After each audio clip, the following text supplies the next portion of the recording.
When it comes to investing, retirement, taxes, healthcare, and estate planning, the decisions you make today can greatly affect the quality of life for you and your loved ones tomorrow. What you need is straight and unbiased information on the most important issues you'll face when planning for your retirement and financial future. Good news, you found Premier Retirement Radio with Jeff Vogan. Jeff is the founder of Premier Retirement Planning and Wealth Management, and he's been guiding people financially and into retirement for 30 years. So get ready for an hour of the most comprehensive financial information on the radio. Premier Retirement with Jeff Vogan. And now here's Jeff Vogan and Jeff Shea. Thank you so much. Welcome to Premier Retirement with Jeff Vogan, the radio show that gives you the straight talk and honest answers you need to reach your wealth management and retirement goals through smart investing and careful planning. On today's show, we're going to be talking about early retirement, why the real danger starts after you quit working. We'll also answer listener questions, and finally, the Take That Uncle Sam rule of retirement planning. My name's Jeff Shade. As always, I'm just here to ask the questions, but the words of wisdom and solid advice, they come from the other Jeffness radio program. It's Jeff Vogan, founder and president of Premier Retirement Planning and Wealth Management. Hey, Jeff, how you doing today? I am doing great. How are you? I'm doing fantastic now that we're on the radio again, and I'm always glad to talk to the fine citizens here of the greater Tucson area. Jeff, a lot of people think that the hard part is saving enough to retire early, but what if I told you the most dangerous part comes after you retire? I mean, it's just like mountain climbing. Most accidents happen on the way down. About 80% of the accidents on Mount Everest happen on the way down, and it's sort of like retirement. It's like climbing a mountain.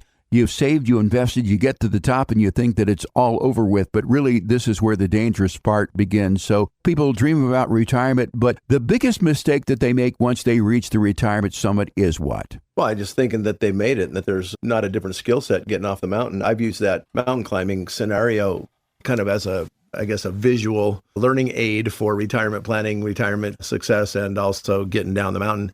And I use Mount Everest as the example. And about, probably 3 or 4 months after I started using this slide way back in the day when we had the old Kodak carousel slide picture shows, that's when I started doing seminars. That kind of ages me, but it is what it is.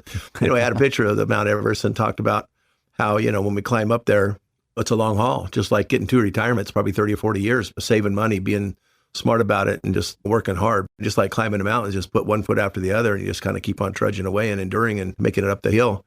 Once we get to the top, we plant the flag, and then we think, oh, it's all downhill from there. But I read some stats that was interesting, and that actually is why it made this analogy work, and that is that there's a place up on Mount Everest where most of the people who die climbing die, and it's the top 3,000 feet. They call it the death zone for a reason. There's 2 reasons for that. One is that people do end up making mistakes. It's so high, there's not a lot of oxygen up there, and people, sometimes weather changes, different things like that happen, and they get caught in a bad situation and die. If you die up there, you stay up there. Kind of like if you die in retirement, you're done. Good luck getting that job back when you're 75 years old, and they probably hired a new engineer to take over or something else. You're not typically can't get your job back 10 or 15 years after retirement, or even a few years into retirement. I had a guy came to one of the seminars, and he was sitting up near the front, and as soon as I showed the slide, he goes, "Oh, Mount Everest." And he said it so flippantly, I just flippantly said back to him, "Have you climbed it?" And he said, "Yes." It had been a few years before that. And I said, "Well, maybe you can verify some of the data that I've gotten, some from Wikipedia back in the day when it was kind of new and wasn't a whole lot of data, but I did a little bit of research and found out these little things about it." And I said, "Is it true that if you die up there, you stay up there?" He said, "Yeah." And I've read some articles since that people who have died up there that are now landmarks. They call them like red boots and green pants and whatever. They have little names on them. It sounds a little bit crass, but it is what it is. Nobody's going to get you off there when it's hard enough to get yourself down. I said, "Is it true that more people die on the way down?" And he said, "Yeah, 80%, which is what I had heard. And, I was going to use the word 4 to 5. 4 out of 5 equals 80%. So our numbers were pretty well in line. I thought, well, okay, this guy knows his stuff. And I said, "Well, why is it that more people die on the way down than on the way up?" And I just figured, well, maybe he'd give me some sort of a tidbit that would make it sound more like a retirement analogy. And he said, "Because of skill set." And I said, "What do you mean skill set?" And he goes, "Well, when you're up there, there's not a lot of oxygen. It's easy to make a mistake and not really think through stuff." He says, "You have to have things ingrained in your mind so firmly that it's kind of innate, the skill set that getting out." He says, just like climbing stairs, you use different muscle groups than you do getting off the mountain. He says, also, when you've got hypoxia and your brain isn't thinking very well, you need to know how to get down the mountain. It's just kind of a different technique. Everybody worries about getting up to the mountain. They practice climbing. They get up to the top, and then they don't realize that getting down takes even more care, that you have to be more careful and more aware of the dangers, especially when you're in a more debilitated state. Now, I don't necessarily mean that retirees are in a more debilitated state other than the fact that they don't have a job anymore. They probably aren't as young and healthy enough to go get the same job they got when they were in their 20s or 30s. And typically they've kind of ran that gamut. They're done. They've run the course. They've got to the top. They planted their flag. Now it's time to just kind of cruise into retirement. And while many people can do it on different levels physically, everybody's got kind of the same challenges monetarily because the economy and different things like that affect everybody. And so when we go back to the death zone, the top 3,000 feet of Mount Everest, which is 26,000 feet to 29,000, that's where most people who have the problems die. And if we equate that to the last 5 years into retirement, in other words, climbing the last 3,000 feet would be like climbing the last 5 years into your retirement years. And then you plant the flag on top, you take your picture and say, yeehaw, now it's on the way down. The next 5 years are also critical. They call those the critical years because it's where if you make a mistake, your retirement can die. You can make a big mistake, like losing money by making bad investments, or even an emergency or something that isn't covered by insurance, a healthcare crisis, something like that. Like it happened to my father. He died early, hadn't really made his retirement. They decided to drop some of their life insurance, and he was healthy. So they dropped some of their costs so they could pay off the house and get ready for retirement. And turned out he ended up getting sick and devastated them financially. And mom had to go get a job for 10 or 15 years in order to retire herself on what little was left because dad didn't get his full pension. He didn't work long enough. So anyway, there's just some bad things can happen to good people. But I also talk about the story about Norm, and I use these stories interchangeably or kind of connected because they really correlate with one another. And Norm was climbing the mountain. The one that I told you was an engineer and had $1 million in his 401k, making over $100,000 back in the late 90s, which was a lot of money. Compared to now, it would be $300,000 or $400,000 a year and probably $3 or $4 million in a retirement account. So somebody who's done pretty well and saved well and had a decent life and was used to living pretty comfortably. And Norm went into retirement and he got there with $1 million. That was his mark. Got to plant his flag and say, yeehaw, I got to the top. Now it's all downhill from there. His broker that he was working with says, don't worry, Norm, the stock market always averages 10%. Keep it there. That's where the biggest gains are made and your money will last a long time. And so he just trusted his advisor and went ahead and retired. And then we know what happened in the year 2000. By the way, this was the year 2000 that he retired. The next 3 years, the market got pummeled, and he was an Intel guy. So guess what his stocks were in? A lot of chip stocks, a lot of .coms, all those bubbles stocks that popped and kind of blew up. And so his retirement died. He died on the way down because he kept taking risks when he shouldn't have. He should have taken the profits off the table probably 4 or 5 years before retirement, probably been happy to retire on $800,000 or $900,000 and preserve it rather than retire on $1 million and lose 3/4 of it in the next 3 years. And he never recovered from that. He had to work. He had to take Social Security early. He had to live a lifestyle that was less than he had planned on and less than he had been used to. When I met him 10 years later, almost 10 years later, he had a job at the little resort that we did a seminar in the clubhouse up in Mesa. He met me there and he heard what I was saying. He said, you seem like a smart guy. Maybe you can help me. And when he told me his story, it's like, I couldn't help but think, oh man, you died on the mountain. You died coming down. You made a mistake right when you were up there in the death zone. And now if he would have made a mistake, if he'd have, let's say the market stayed good for another 10 years and his assets grew to $2 million and he spent $100,000 a year. So he was able to preserve $1.5 million or so. And then the market crashed. He would have had more staying power just in the fact that the market would have crashed. He would have probably been reallocated into maybe a little bit less risky stocks because he had just retired and he was still kind of on that bandwagon of tech and .coms and everything else. But maybe he'd reallocate a little bit by then or diversified a little bit more by then. Maybe he would have lost half his money, but he'd have been 5 or 10 years into retirement by the time that happened. And he would have had less years for the money to last. And he would have probably been able to save, pay down some bills, maybe do some of the fun stuff that he wanted to do. And it wouldn't have been as devastating. So sometimes it's just the timing of everything that makes the difference. It's not that the market's not going to crash. It is. It's going to crash a few times during your retirement years. It always does. It always has. Unfortunately, Norm got 2 of them the first 10 years into retirement. I mean, because he didn't preserve assets. He died on the way down the mountain. So yeah, getting off the mountain can be very devastating if you don't do it right, if you don't plan for it, if you don't make sure that just getting to the top isn't your only goal. Getting off the back of the mountain and back home safely is just as important, actually more important, because you have a lot more to lose. You don't have a job paying you income. You don't have the youthfulness and the vim and vigor that you had years ago when you were younger and able to do stuff. Your skill set's probably obsolete a few years into retirement because the way things change nowadays, if you're not keeping up with the times and working consistently and growing with the trends and the technology and all the different things that go along with most jobs, you're not fit to go back to work anyway. So you're kind of in a vulnerable situation. Too many people take that lightly or don't take it seriously enough. And they think for whatever reason that, oh, the market will come back, it'll always be just fine. Well, it doesn't come back on the money you already spent. That money's gone. The only way it'll come back is if you don't spend it in the first place, or if you have other sources of income that pay all your bills so you don't have to use that money. And that's why we believe in structuring assets to protect you on the way down the mountain. Make sure you take those profits off the table. When you plant that flag, you plant it because you're confident that you've already gotten the skill set.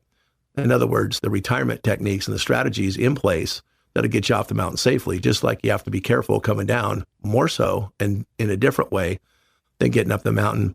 What gets you to retirement is not the same strategy, same techniques, even the same products and services that you use are not the same getting to the top as it is getting off the mountain and getting through retirement. So getting to retirement is one thing, getting through retirement safely is a whole nother deal. Talking with Jeff Vogan of Premier Retirement Planning and Wealth Management here in Tucson, and we're talking about early retirement, why the real danger starts after you quit working. If you'd like to talk to Jeff about this topic and talk about your journey up that mountain of retirement and the journey down the other side, we're offering a Premier Retirement Roadmap at absolutely no cost and no obligation. To get yours, 520-780-9059. You can make the call right now if you want. 520-780-9059. Leave your name and number. Shelley will call you back during the week and set up that appointment for you. Absolutely no cost and no obligation. Once again, that number 520-780-9059. You can also find out more about us online at primret.com. Jeff, a lot of early retirees don't think about taxes.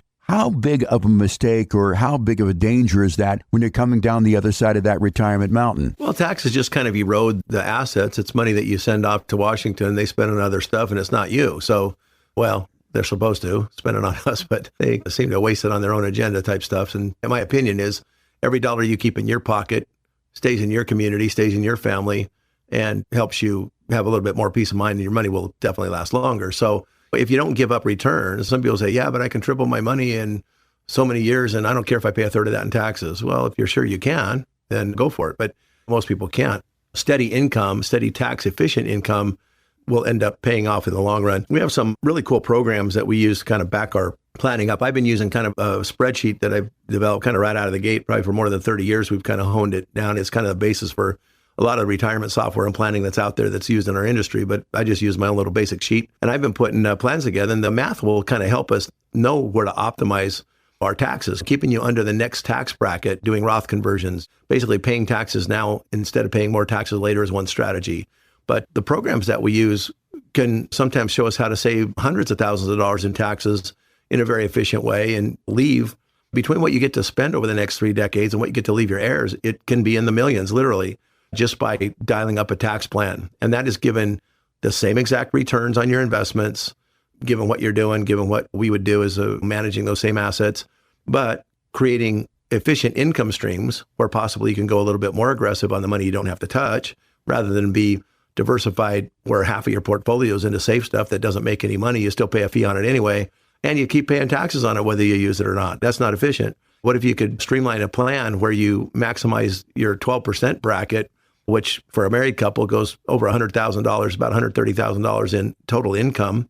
Your deductions and stuff would get you right around 100 or a little bit less, and then any write-offs from there. So if you can add some tax-free income, that 130, maybe get up to 200,000. What if you could spend $200,000 and only pay taxes at a 12% bracket on less than 100 grand? So you pay $10,000 or $12,000 in taxes, not even that. It's probably got maybe $8,000 or $10,000 in taxes and live on $200,000 a year. Well, how'd that sound? Or you could make $200,000 a year in a tax inefficient model and end up paying $35,000 or $40,000 in taxes. Wouldn't you rather spend the $30,000 or $40,000 in taxes? Well, what does that cost you to do that? Well, it might cost you to pay $20,000 or $30,000 extra in taxes for the next 5 years, but you save that much in taxes for the rest of your life. Could you give up 5 years of tax bills in order not to pay tax on that money over and over again for the next 3 or 4 decades? And if the answer is, yeah, I could take a couple of uncomfortable years in order to have a lot of very comfortable years, then I think you'd be happy with tax planning. Some people are just, let's kick the can down the road. I just want to get the most deductions and do the best I can. We'll worry about it later.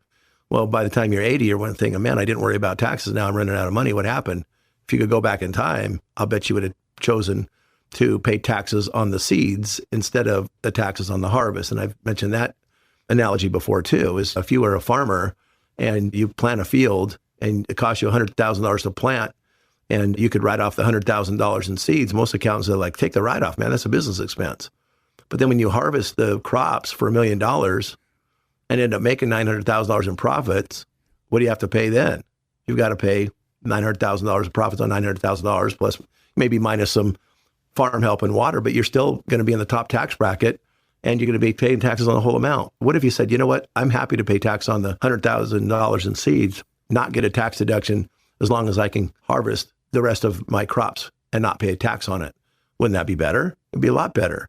I mean, it could be 3-to-1 tax savings, or way more than that, probably 10-to-1 tax savings, maybe even 15-to-1 tax savings if you look at the actual amount of dollars you would spend at the highest tax bracket on $1 million in profits as opposed to $100,000 in seeds. Now, I'm giving a drastic example and a pretty big margin between the cost and the product, but could it be that big? I don't know, maybe, but your IRA return 10 times the money over the next year, probably not. But $1 million in IRA funds will probably generate about $3 million in taxable income, which means about a third of that is going to go to the government. Well, what if you could just pay a third of it now with money that you've already paid tax on, like money sitting in a bank, pay taxes on that $1 million, and then take $3 million of tax-free income over the next several years?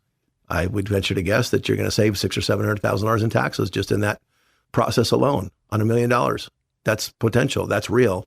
And depending on what tax bracket you're in, the higher it is, the more important tax planning is. But I will say it's interesting that even the person that can save 10 or 20 or 30 or 40 or even $100,000 of taxes over the next several years just because they hate taxes and they know they're on a tight budget, every dollar saved is a dollar earned, and they might even respect tax savings even more. I think it's fun to deal with more affluent people, or even that we would call very wealthy, that have very big tax problems. It's really fun to see the tax savings that we can generate for a large estate, but it's probably more important and more impactful. And I've actually seen people with way less than $1 million in assets sit and cry because once we figured out the income plan and the tax planning, they figured that they could actually meet their budget and live with a little extra instead of just paying all that money to the government.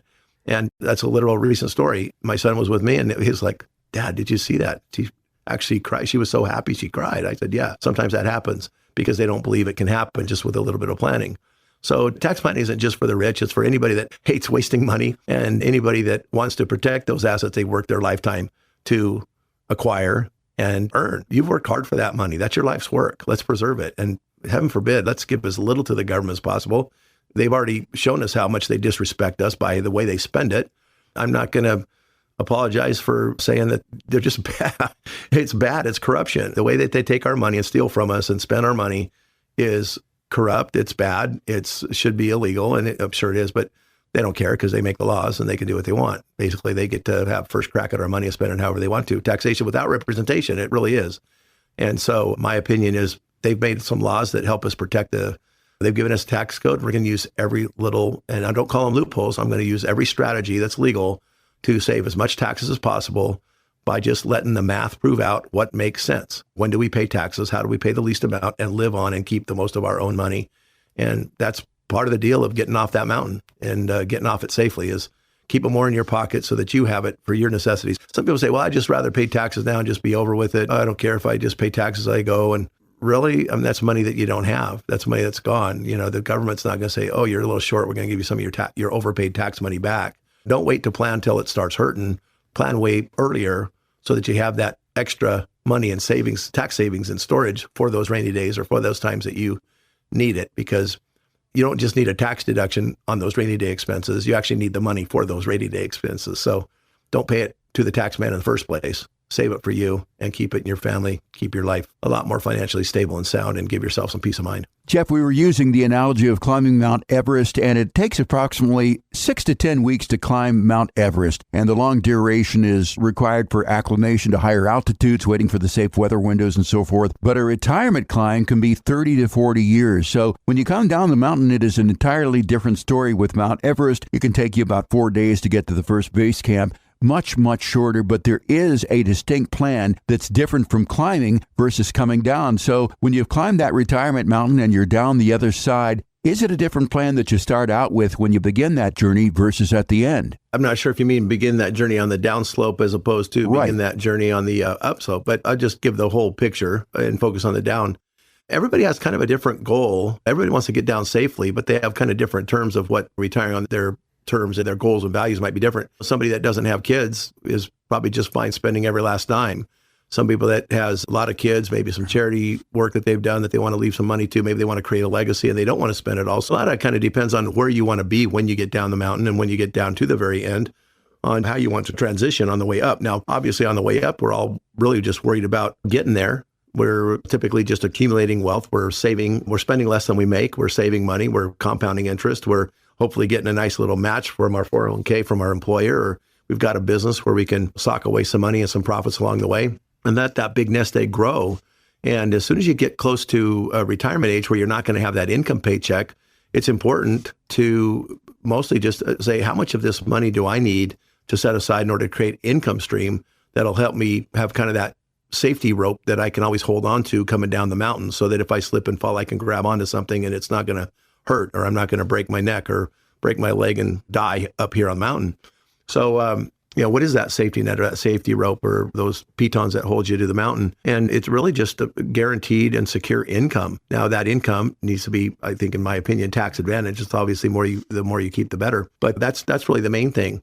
Now, for the rest of it, how do you want to use the rest of it? Do you want to use it? Do you want to swing for the fences and invest in really aggressive stocks and try to grow it so that you can have some fun money later? Or do you want to just say, I might as well just keep it in the market because I've got so much income set aside and so much income guaranteed because of pensions and because of the annuities or LERPs or other income plans that I transitioned to from the market, that maybe a third of my money stays in the market. I probably never have to touch it. It's there for a rainy day if I need it. And if I don't, then it's going to grow to a nice little wealthy sum or a healthy sum, and my wealth can be passed on the way I want to.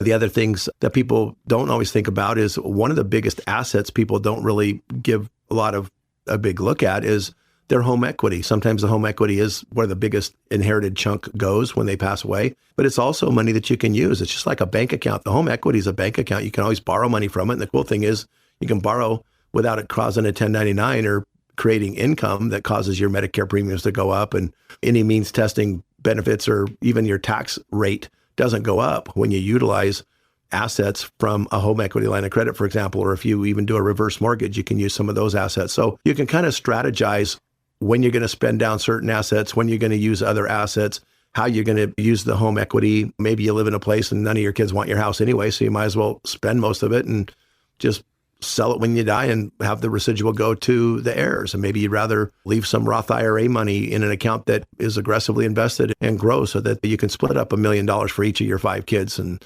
hopefully have $5 million in that account if you don't have to touch it because you've already set up income. Again, the plan has to do with income. You have to have the peace of mind of knowing that you're going to have your check every month that'll pay all your bills. And then those investments have to correlate with how you're going to use that income. If you have it all in the stock market and it goes up and down, you might end up being like Norm. You end up retiring at the wrong time, or you end up having to use some of that money when the market's down, and that money will never come back for you, and you end up not making it down the hill very safely.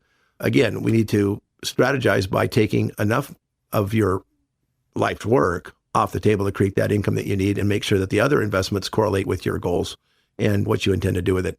There's a lot of people that do have kids that are well off and they don't need an inheritance. And so maybe you are totally confident spending a little bit more, maybe even creating more guaranteed income through life by having even less assets at the end of the road, because you don't want to leave an inheritance that's kind of a mess and a problem and just painstakingly difficult to sort out and deal with. And so maybe you just want to try to build a plan that spends every last time. Again, everybody has different goals. The nice part about being a fiduciary and being independent, like our company, is we can actually work to your goals. We don't have a company that has an agenda for us to pass on to you or to talk you into, like most banks and brokerage houses do. You are the boss. We work for you. That's what a true fiduciary should do, is work for the client and build a plan based on their goals, their wishes, review that plan every year, tweak it to make sure that we're in line with what we've expected and what we want to accomplish.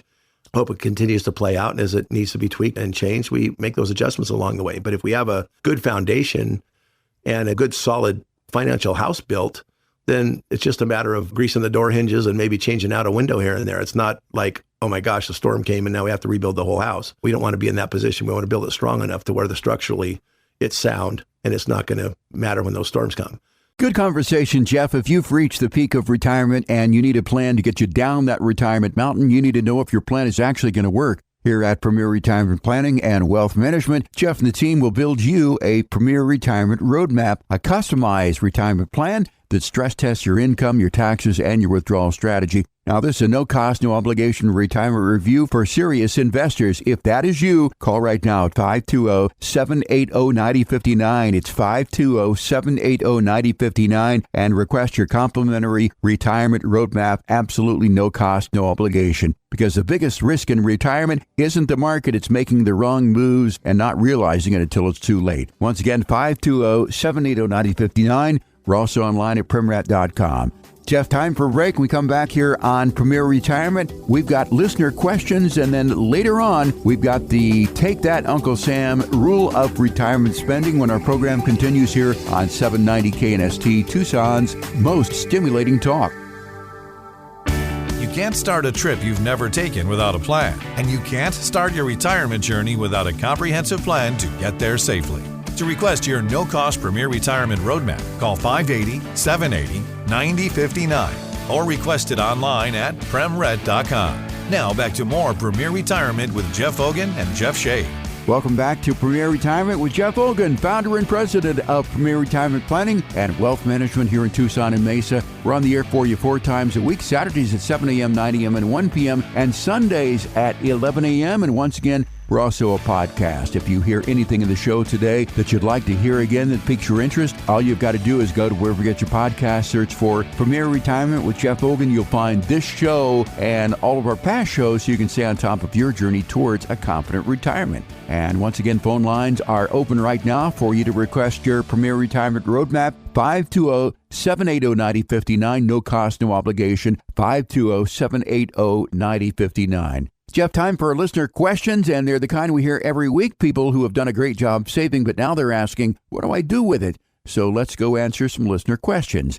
First one is John in Tucson who says, hi, Jeff, I love the show. I've been trying to simplify my investments as I get closer to retirement, and I keep hearing about allocation or balanced funds like those all-in-one funds or ETFs that handle everything for you. My question is, are those a smart move for someone in or near retirement, or am I better off sticking with a portfolio of individual or ETFs where I can control things a little bit more? Well, it depends what you want to do. If you want to be a do-it-yourself and control things more, then obviously you have a job. If you want to hire an advisor to do that for you, then obviously they're going to pick the things that they're into. Sometimes they're a little bit more static, and I'm not sure you're going to want all your money in securities anyway. I mean, you can, depending on your experience, you might feel good about it. But if you want to truly retire and delegate that to an advisor, you might want to look at more of a comprehensive plan. And even though we like ETFs when we don't know which stock to pick in a group when they're all doing well, and you can either pick a few high flyers out of those, and sometimes we do that. Sometimes we say, you know what, the semiconductor industry is going great guns right now. Let's jump in. Well, it looks like things are cycling back into consumers goods type stuff or retail. Let's go there, or let's go to real estate. You can do that with ETFs when there's a sector and you don't want to have to do all the research. So I like ETFs. I like the low cost of them. We use them a lot just based on the fact that they have lower fees, so that if you're paying a fee to an advisor, we can trade in and out of ETFs a lot cheaper than trading mutual funds that have fees, cash drag, and sometimes inside 12B1 fees and different things that happen that kind of mute the returns a little bit more.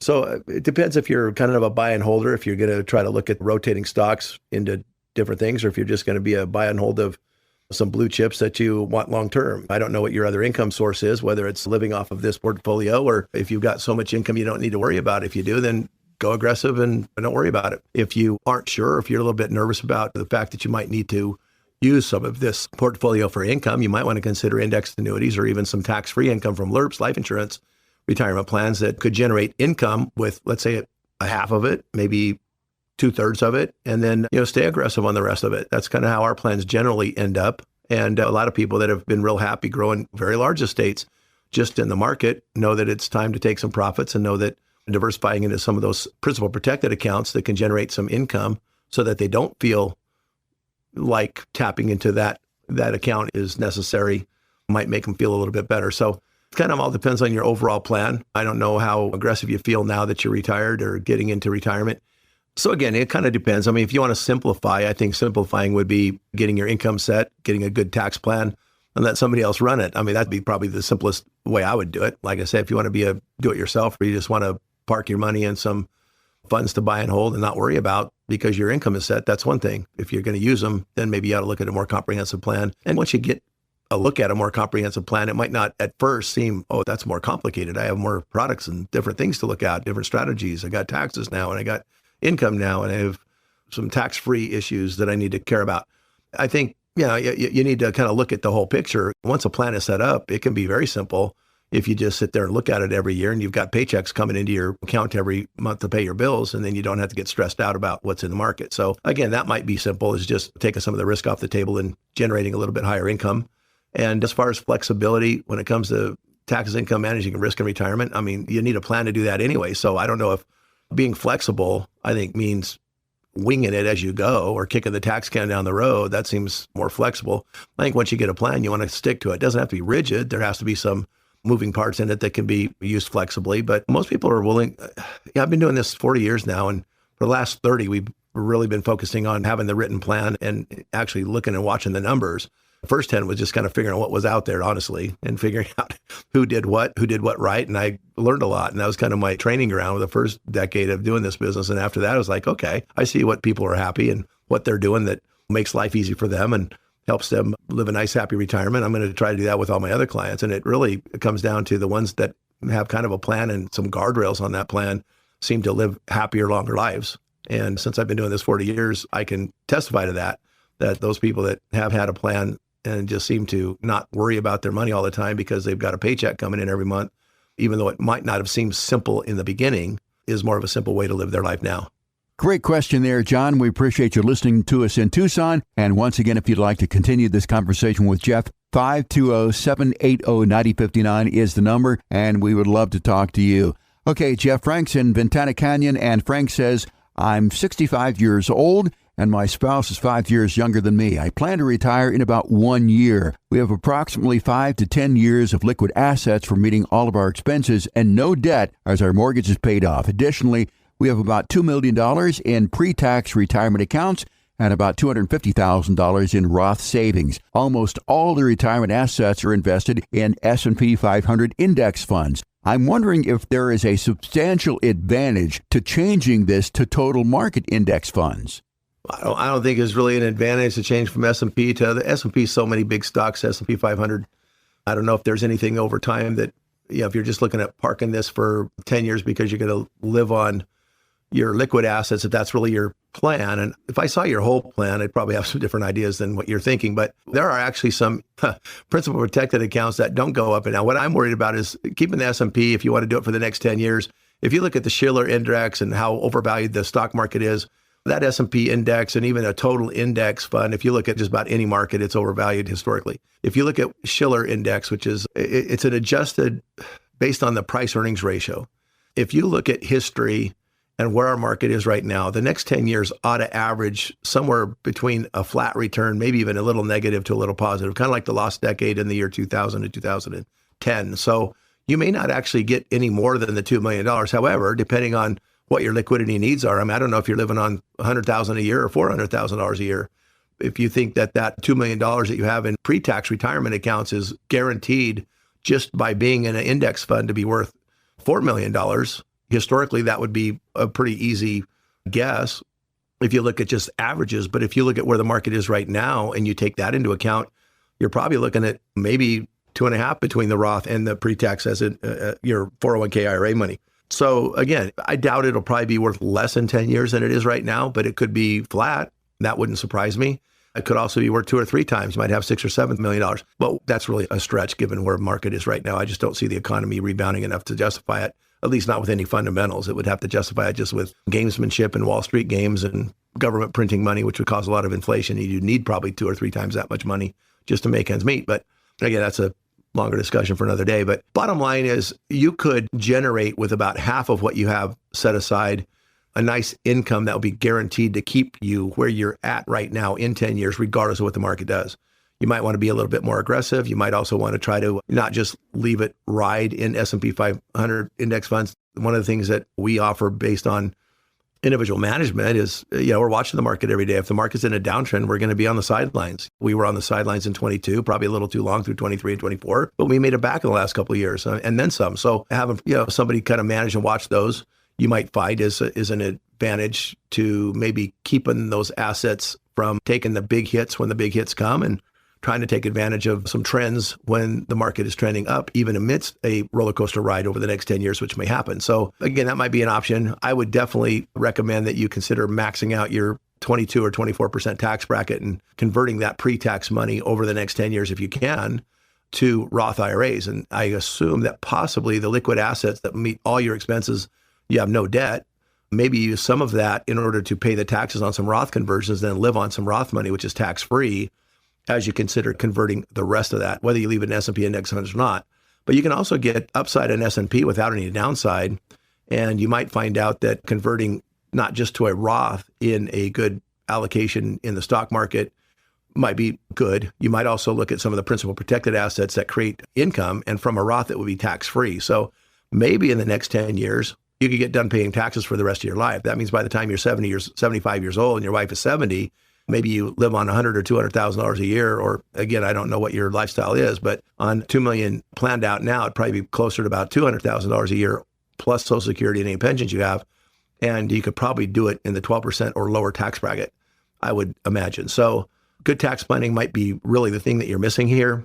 But as far as whether you're the S&P 500 index, total market indexes, whether you're balancing between the foreign markets, emerging markets, if you look at Russell 2000, that's probably a better indication of the overall market. Lately, it's been doing better than the S&P 500. I think there's going to be some corrections in all of it. You might even consider the Qs, more of the NASDAQ-focused tech stocks. I think with the AI coming around, that might still be a good play. It's been beating the S&P for the last few years and may continue to do so. But again, I would make sure you protect enough principal to make sure that income that you're living on for the next 10 years continues without having to bet on the market up or down on the other couple $1 million that you have in retirement accounts. Frank, good question. Thanks for listening to us in Ventana Canyon. Once again, 520-780-9059 is the number if you would like to reach out to Jeff and continue this conversation. Okay, Jeff, Larry is listening to us in La Paloma, and Larry says, I'm retiring later on this year. I have about $4 million in a brokerage account or after-tax money and $4 million in a 401k IRA. The house is paid off and about $4.5 million in real estate. I've been reading a little bit lately about the buy, borrow, and die strategy, which takes advantage of the step-up in cost basis that happens at death in order to avoid capital gains by borrowing against assets instead of liquidating to fund a lifestyle. I haven't heard that topic discussed on your show and wanted to get your thoughts on it. Well, we do actually talk about that in our show, just not in that term. We love borrowing. We love, for example, we love reverse mortgages. What if you have a reverse mortgage? You borrow against the equity. You have $1 million house. I've got a lady that she's getting a little bit older and probably doesn't have much time left, but she's reverse mortgaged her $1 million plus house over time and hasn't had to pay a dime in taxes on that. She's also been able to leave some assets like other real estate lots and things that she has in addition to stocks and investments that can grow, that will get a step up in basis and not pay taxes, that will cover the house. So you don't have to actually take a loan against the stocks and bonds.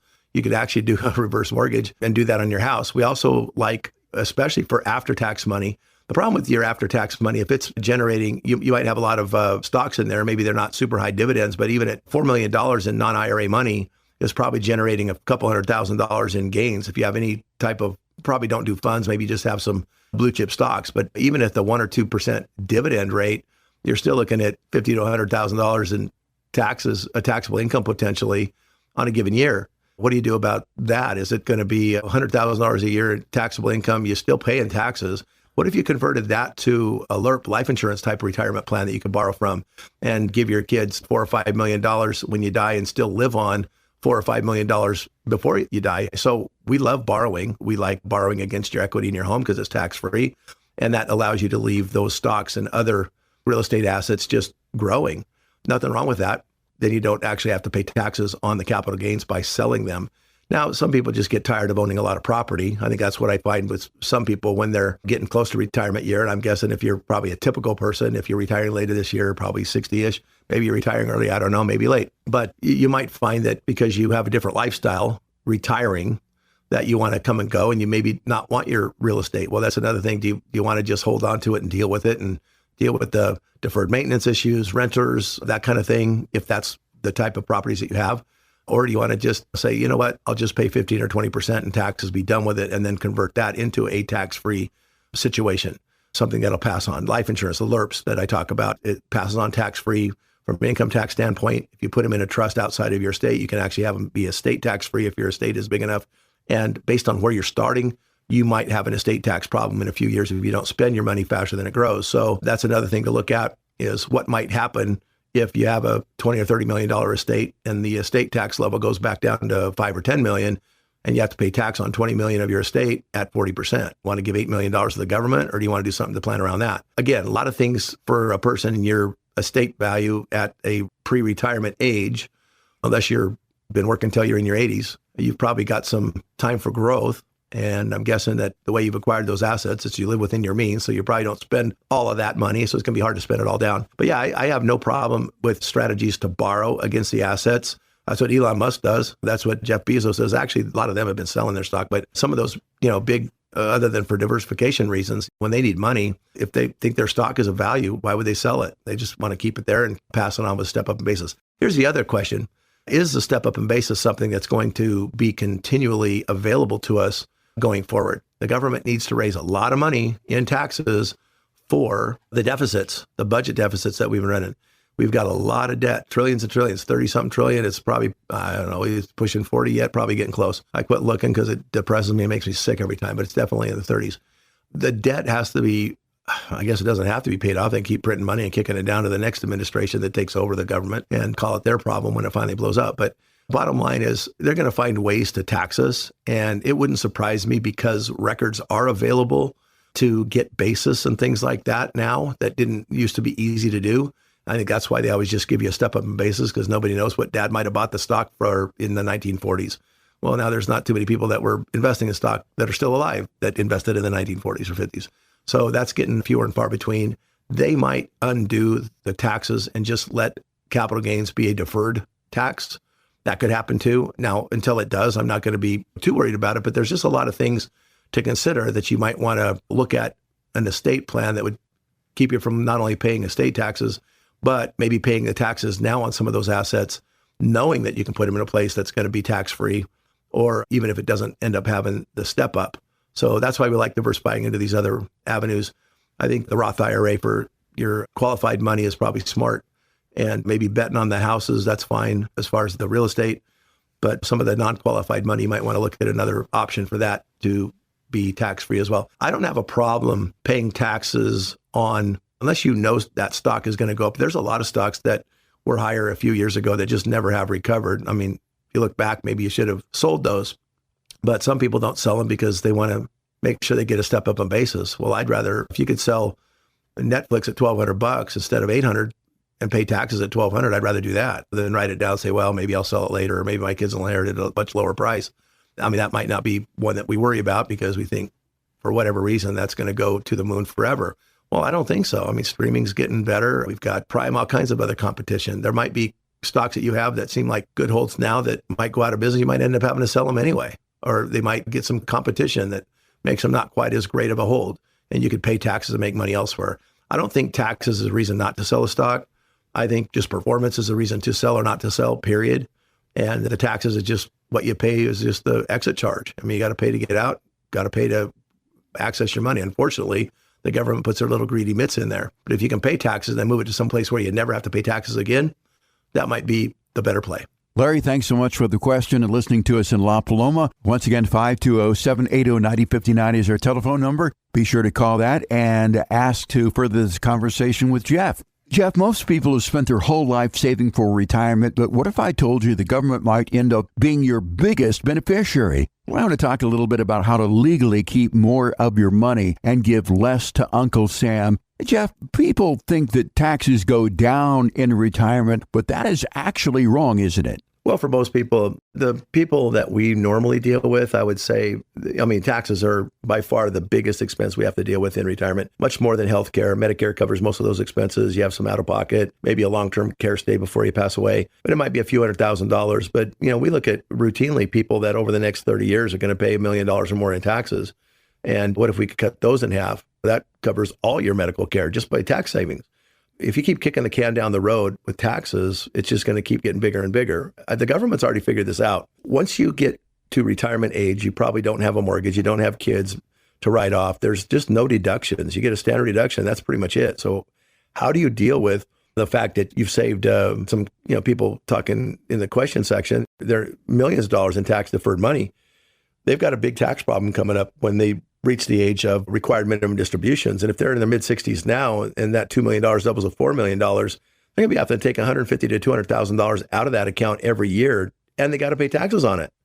Well, what if we did some tax planning now earlier, paid taxes on a couple $1 million now, and never paid taxes on the $5 or $6 million of income that'll generate from that account, rather than pay $2 or $3 million in taxes while you spend that money down, and then leave your kids or heirs a big tax bill on the back end when they inherit it in a lump sum, or if they have to take it out over a 10-year period, depending on what's available at that point. So we know what the tax brackets are right now. They're actually on sale compared to history. And you can do a lot of planning to where you don't have to pay taxes in the long run. We routinely, like I said, do plans where we save people hundreds of thousands of dollars, and in some cases, millions of dollars in taxes if they just follow the plan, pay some taxes now, get rid of some of the just inefficient investments that they have. And some people say, well, I've already paid taxes on this. Now I'm just living off dividends. Well, those dividends and interest, that's all taxable. And guess what? You're not living on the principal you've already paid taxes on. Why not live on the principal and stuff you've paid taxes on? Why not live on the money you paid taxes on already and let other money grow tax-free and pass on to your heirs tax-free, like in a Roth IRA or a LIRP, life insurance retirement plan, where it's tax-free and never generates a 1099, so the IRS never even looks at it as if it's income. You can spend your death benefit on a life insurance policy while you live rather than just take a big chunk when you die. So some people would rather take a tax-efficient income from a life insurance policy, like in the question before, leave some of their appreciating assets intact so that their heirs get a tax-free step-up in basis, if that's still available. Hopefully it will be. We have to deal with the laws as they are now when we make a plan, but live on tax-free income. But get rid of that never-ending problem of, I'm going to pay tax on the gains on this money over and over again, whether I like it or not, whether I use it or not, or I'm going to pay taxes, but at least I'm only paying taxes on the money that I'm making. Well, if you've got $1 million in after-tax money, it's generating $50,000 in income from dividends and interest, you're paying tax on that $50,000. You've already paid tax on that, the basis. Why aren't you spending what you've already paid taxes for? You paid taxes. You basically paid for the right to spend that money. Why not spend it and let something else grow and then only pay taxes on it when you pull it out? Then you sell a stock that's $100,000 in stock that you paid $80,000 for. You spend $100,000, but you only pay tax on the gains, the $20,000 of gains at a capital gains rate. That's a more tax efficient way of spending money, is spend down your principal, let other things appreciate, pay a capital gains tax on those by holding them a year or more, and not pay ordinary income tax on interest and dividends all the time. You can also structure your IRAs into Roth IRAs where you could get tax-free income. You can even get guaranteed indexed annuities that give you income riders that guarantee tax-free income for the rest of your life out of a Roth IRA. In addition to the LIRPs and things like that I've talked about, you can generate half or more of your income tax-free and be in a tax bracket like a pauper, but live like a king. That's really what our goal is to give you access to all your money instead of giving 20 or 30% of it to the government just for the right to be walking around the streets that you've already paid for. You pay taxes your whole life. You've paid your dues. This pay your fair share stuff, because now you have a lot of money, is BS. You've paid your fair share all along the way to get to where you are. And that mantra about, well, they've got money, pay their fair share, it's no big deal. At least they made money. We need it because we have to run the government and take a bunch for ourselves and get rich and be corrupt and do our non-government organizations, NGOs, and pat our friends' pockets with your money. I don't believe in paying the government more money than you legally have to. It's sad that they waste money that we supposedly voluntarily give them, but they confiscate it. So let's use all the laws so they can't confiscate our money.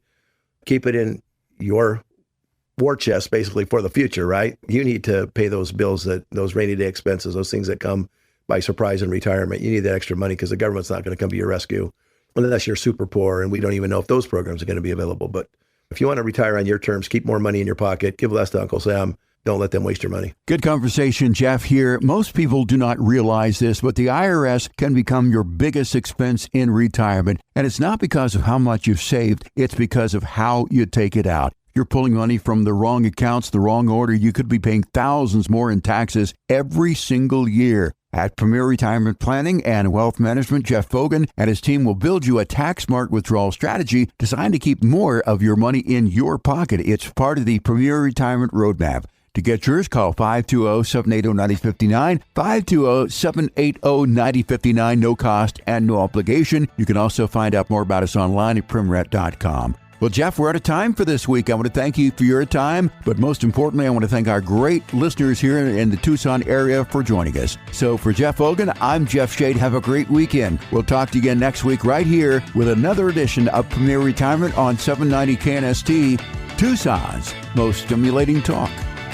Investment advisory services provided through Premier Wealth Advisors, LLC, an Arizona state-registered investment advisor. Securities transactions are placed through TD Ameritrade. Insurance and annuity products are offered through Premier Advantage Inc., DBA Premier Retirement Planning and Wealth Management. Investing involves risk, including the potential loss of principal. Any reference to protection, safety, or lifetime income generally refer to fixed insurance products. Insurance guarantees are backed by the financial strength and claims paying abilities of the insurance carrier. The show is intended for informational purposes only and is not to be construed as advice or recommendations. Due to show format, accuracy, and completeness cannot be guaranteed. Premier Retirement and its representatives do not provide legal or tax advice and may only conduct business with residents of states and jurisdictions where they're properly registered.